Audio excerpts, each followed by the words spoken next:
मेरी माँ बीमार है, मैं उनसे मिल नहीं पाता था। मेरे रिलेटिव मुझे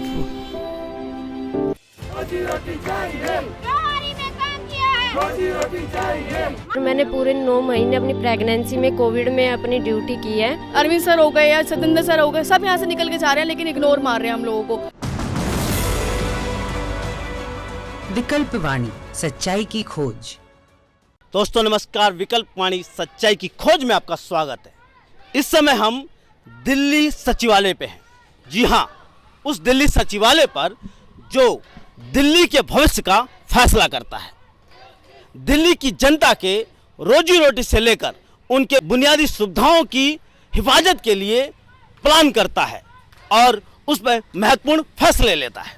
ये भी कहा जाता है दिल्ली नहीं, पूरे देश का जो भविष्य है वो नौजवानों के हाथ में है। आज इस दिल्ली सचिवालय के बिल्कुल सामने नौजवानों का हुजूम आज प्रदर्शन कर रहा है। वो क्यों प्रदर्शन कर रहा है, उसकी क्या मांगे हैं, यही जानने विकल्प वाणी टीम आज दिल्ली सचिवालय पहुंचा है।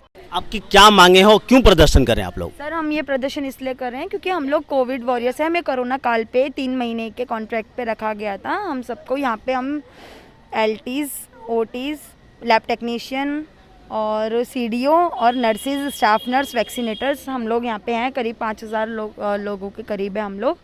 3 महीने बाद दिल्ली गवर्नमेंट ने अपने आप कॉन्ट्रैक्ट एक्सटेंड कर दिया, जो कि 11 महीने तक चलता रहा। अभी हमारे पास 24 मार्च 2022 में हमारे पास ऑफिशियली मेल आता है कि अभी ये कॉन्ट्रैक्ट एक्सटेंड नहीं होगा। 30 मार्च की रात को हमारे पास एक मैसेज डाल दिया गया है। मैसेज खाली वो व्हाट्सएप पे एक ग्रुप है हमारा लैब टेक्नीशियंस का, तो उस पर एक मैसेज डाल दिया गया कि आपके जो है कंटिन्यू अब नहीं होगा, आप लोगों की सर्विस अब खत्म हो गई है। श्रम कानून का एक रूल है, उस रूल के अनुसार जब किसी को जॉब पर रखा जाता है तो उसको निकालने से पहले कम से कम 1 महीने का नोटिस दिया जाता है, लिखित नोटिस होता है। लेकिन यहाँ सिर्फ व्हाट्सएप से ये कह दिया जाता है कि कल से आप नहीं आइएगा, आपका कॉन्ट्रैक्ट खत्म होता है। तो ये दिखाता है कि सरकार ही अब ठेकेदार है, ठेकेदार की अब जरूरत नहीं है। लेकिन की कल ही जॉब निकली है, तो उसमें बोल रहे हैं कि आप रिटर्न एग्ज़ाम क्लियर कीजिए, हम आपको जॉब देंगे। पर आप मुझे एक चीज़ बताइए, हम उस महामारी में जो हमने अपनी लाइफ पे रिस्क लेके चले, अपनी फैमिली, अपने बच्चे, बीवी और माँ बाप की लाइफ को इतने बड़े रिस्क में लेके आगे चल रहे थे, वो क्या टेस्ट नहीं है क्या? लाइफ का इतना बड़ा टेस्ट, उससे बड़ा क्या टेस्ट देना चाहिए हमें? ये बताइए कि आप जब जॉब पर रखे गए थे तो कितने लोग आपके साथ जुड़े थे इस काम के लिए? हमारे साथ 1500 लोग थे, 1500 ऊपर ही थे। निकालने का उनका क्या वैलिड रीजन क्या है उनका? वैलिड रीजन कुछ नहीं है, बस उन्होंने ये बोला कि हमारे पास फंड नहीं है, हमारे पास फंड नहीं आ रहा, हम आपको नहीं पैसे दे सकते। ये चीज़ें उन्होंने बोली हैं। फंड क्यों नहीं है दिल्ली गवर्नमेंट? केजरीवाल सर तो कहते हैं कि दिल्ली के पास फंड पूरा है, फिर फंड के नाम पे हमें क्यों निकाला जा रहा है? कोरोना काल में CM साहब कहते हैं हमारे कि हमने 2 लाख रोज़गार दिए हैं। 2 लाख रोज़गार देने के बाद में हम 2-4 हज़ार जो बच्चे हैं जो कि तुम्हारा साथ दिया है, हमने ऐसा नहीं है कि हम तुमसे वैसे मांग रहे हैं, भीख नहीं मांग रहे हैं, हम लोगों ने आपका साथ दिया है। उसका साथ देने के बाद में भी आप लोग हमें नहीं दे सकते। हम लोगों के 4000 बच्चों के लिए आपके पास फंड नहीं है। कोई सरकार से कोई वार्ता हुई है? कोई बात नहीं हुई। कल हमारे पास एक लेटर रिसीव होता है, अली सर ने उसको पास किया है। उन्होंने बोला है कि ये कॉन्ट्रैक्ट 3 महीने मतलब सिर्फ जून तक के लिए बढ़ाया जाएगा। अभी तक उसका बजट पास नहीं हुआ, बट अभी बजट पास होने में 15 डेज अराउंड लगेगा।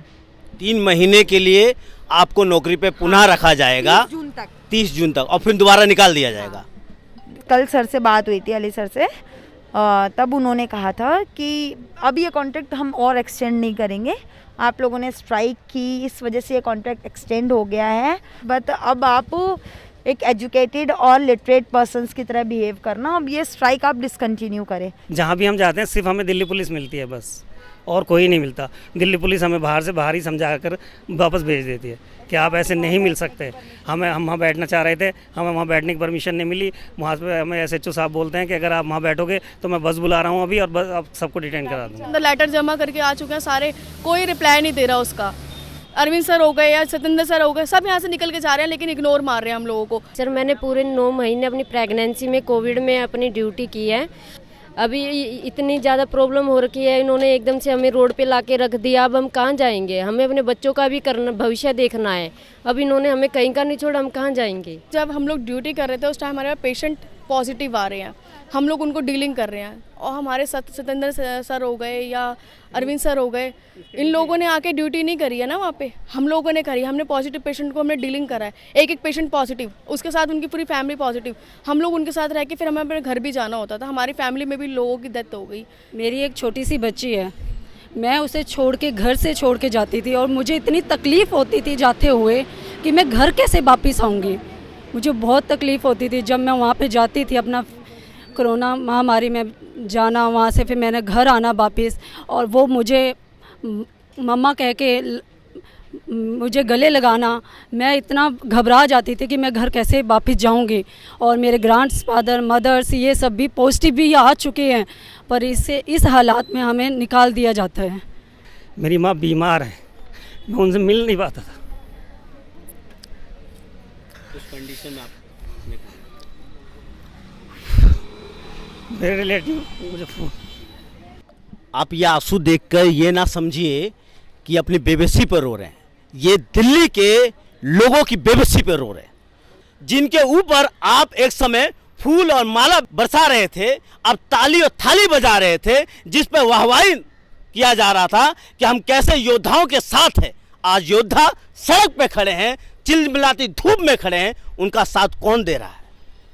ये साथ आपको देना होगा, सोचना होगा, और इस वीडियो को इतना फैलाना होगा कि सड़क की जो आवाज़ है, जो आज यहाँ चुप बैठी है, उस विधानसभा में उठे जो दिल्ली का भविष्य का फैसला करता है। सचिवालय के सामने वो योद्धा जैसे सैनिक बॉर्डरों पे मरते हैं देश को बचाने के लिए, ये भी सैनिक थे महामारी के दौर में जब हमें और आपको बचाने के लिए लड़ रहे थे। इनकी भविष्य को फैसला करने के लिए आपको इस वीडियो को इतना फैलाना होगा कि इनकी आवाज़ जो यहाँ दबी हुई है वो विधानसभा में उठे और ये मुद्दा बने और पुनः इनको रोजगार मिले, सुरक्षित और सुरक्षित रोजगार मिले। और जब तक आप देखते रहिए विकल्प वाणी, सच्चाई की खोज।